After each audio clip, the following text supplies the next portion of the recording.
But lines and angles same name का chapter आया था 7th के अंदर, ठीक है, जहां हमने angles, type of angles, lines, type of lines, pair of lines, pair of angle, ये सब पढ़ा था। तो इसके लिए वो सब जानना जरूरी है। पहले एक छोटा सा रिवीजन दे देता हूँ, अगर जरूरत पड़ी तो लिखवा भी दूंगा अगर तुम कहोगे तो, अगर वैसे ही ध्यान रह जाएगा तो बता देना, फिर लिखवाएंगे नहीं, ठीक है, अगर नीड नहीं हुई तो। सबसे पहले हम बात करते हैं लाइंस की। लाइंस हमारे पास 3 टाइप्स की, कौन कौन सी?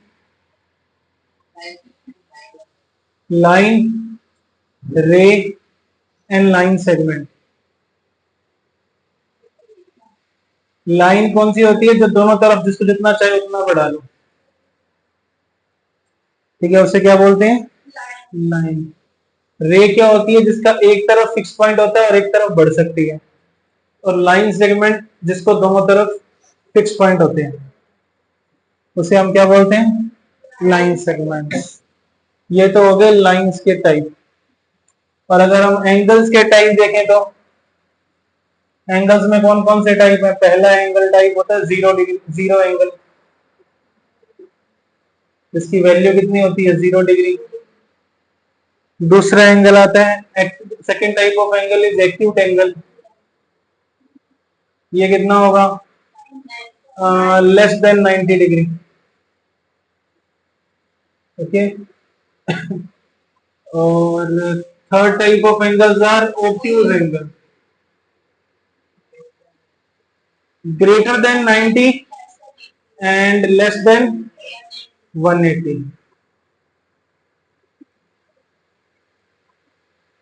ठीक है। Fourth type of angles are straight angle, अच्छा उससे पहले right angle. Such angles equal to 90 degree are called right angles. फिर नेक्स्ट टाइप ऑफ एंगल आते हैं स्ट्रेट एंगल्स, इक्वल टू 180। अब ऐसे एंगल जो 180 से तो बड़े हैं लेकिन 360 से छोटे हैं, these angles are called reflex angle. क्या बोलते हैं इन्हें? Reflex angle. और इसके अलावा हमारे पास आता है कंप्लीट एंगल, जो कि 360 डिग्री होता है।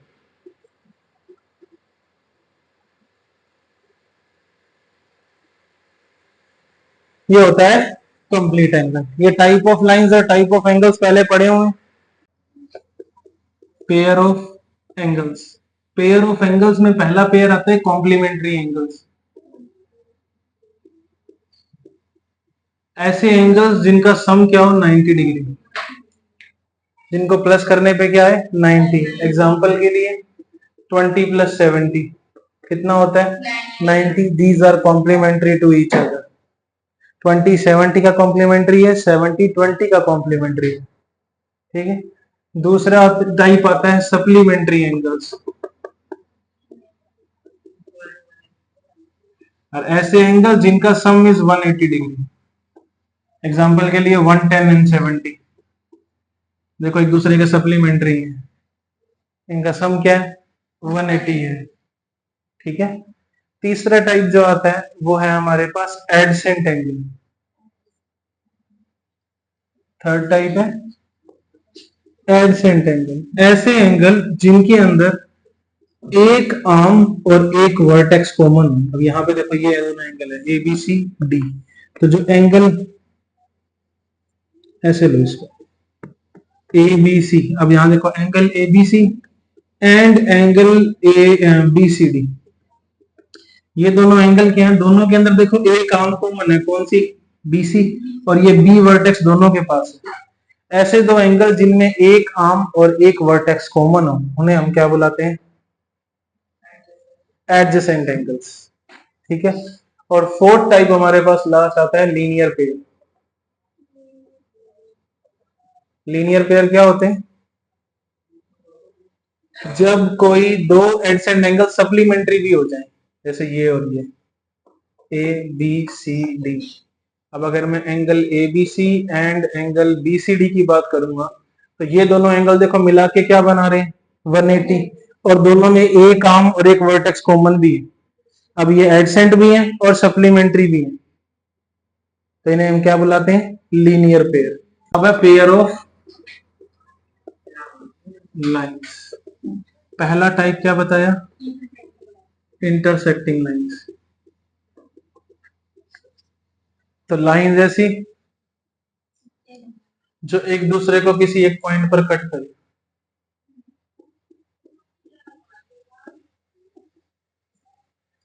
दीज आर कॉल्ड, जिस पॉइंट पे कट करती है इसे बोलते हैं पॉइंट ऑफ इंटरसेक्शन। क्या बुलाएंगे इसे?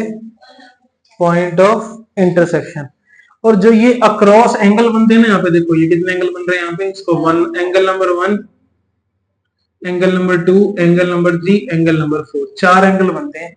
तो ये अपोजिट की तरफ बनने वाले एंगल इन्हें बोलते हैं vertically opposite angle. Vertically opposite angle. और जब भी लाइन इंटरसेक्ट करेंगी तो vertically opposite angles are equal. क्या रहते हैं ये? इक्वल। यानी angle 1 is equal to angle 3 होता है और angle 2 is equal to angle 4 होता है हमेशा। जब जब दो लाइन एक दूसरे को कट करेंगी, then formed vertically opposite angles are always equal. Parallel lines देखो, such lines which do not intersect each other like railway tracks, इन्हें क्या बोलेंगे? Parallel lines. ये सिंबल होता है पैरेलल का। अब देखो एंगल्स और लाइंस एक साथ पढ़ने हैं अपने को। अब जब हमने वो पढ़ी थी इंटरसेक्टिंग लाइंस, तो एंगल्स बन गए थे, क्योंकि दो लाइंस ज्वाइन होती हैं तो एंगल बनते हैं। एंड इंटरसेक्टिंग लाइंस के ऊपर 4 एंगल्स बने थे और पता लगा था कि vertically opposite angles are equal. But यहाँ पे देखो ये पैरेलल लाइंस है, ये कट ही नहीं रही है, ठीक है? तो कोई एंगल भी नहीं बनेगा बिना काटे। तो पैरेलल लाइंस में एंगल बनाने के लिए हमें क्या करना पड़ता है? एक थर्ड लाइन का यूज करना पड़ता है, जिसे हम बुलाते हैं ट्रांसवर्सल लाइन।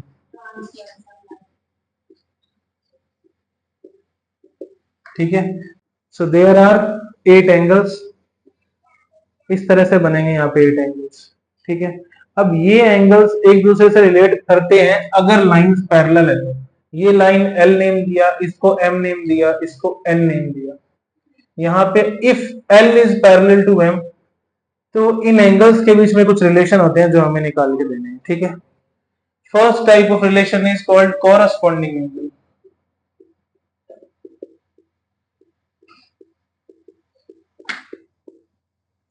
कॉरस्पॉन्डिंग एंगल वो एंगल है देखो जिनके फेस सेम डायरेक्शन, जैसे तुम लोग है ना सामने की तरफ सबके सब सेम डायरेक्शन में बैठे हो, तो इस तरह फेस किस किस के है देख के बताओ, जिनके फेस सेम डायरेक्शन में। देखो 1 और 5, ओके। देखो 1 और 5 इधर देख रहे हैं दोनों के दोनों, 1 का फेस भी इधर, 5 का फेस, 2 का, 3 का, 4 का। तो जिनके फेस सेम डायरेक्शन में है वो एंगल्स कौन से होते हैं? And if lines are parallel then corresponding angles are equal. जब जब ये लाइंस पैरेलल होंगी ये कॉरस्पॉन्डिंग एंगल इक्वल होंगे। तो यहाँ से 1 इक्वल टू 5 आ जाएगा, 2 इक्वल टू 6 आ जाएगा, 5 is equal to sorry 3 equal to 8 आएगा और 4 इक्वल टू 7 आएगा।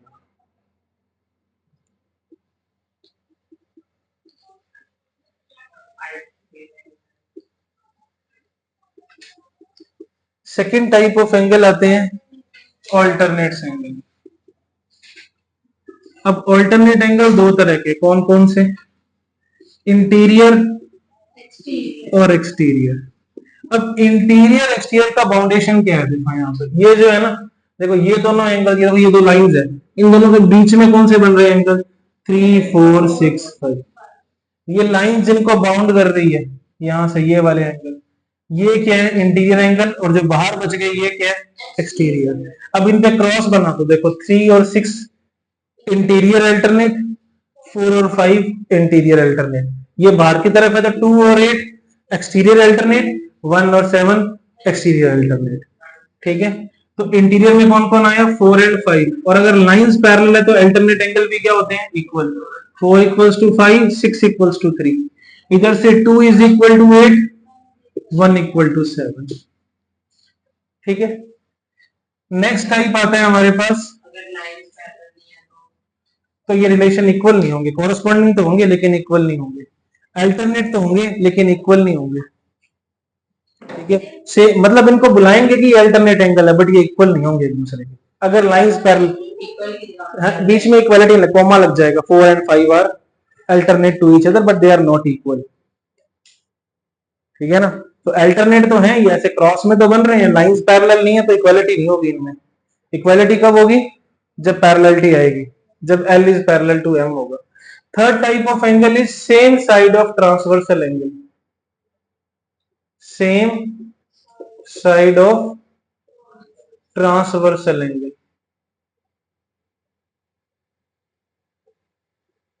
ये दो तरह के होते हैं, कौन कौन से, इंटीरियर, सेकेंड इज एक्सटीरियर। वही सेम फाउंडेशन है, ये वाले इंटीरियर और बाहर वाले एक्सटीरियर, नाम से ही पता लग रहा है। ट्रांसवर्सल के सेम साइड कौन से बन रहे हैं, 4 एंड 6, 4 एंड 6, 3 एंड 5, और एक्सटीरियर में सेम साइड कौन कौन है, 1 8 2 7, 1 8 2 7, बट ये लाइन के पैरेलल होने पर इक्वल नहीं होते, सप्लीमेंट्री हो जाते हैं, इनका सम 180 होता है। If lines are parallel then same side of transversal angle are 180।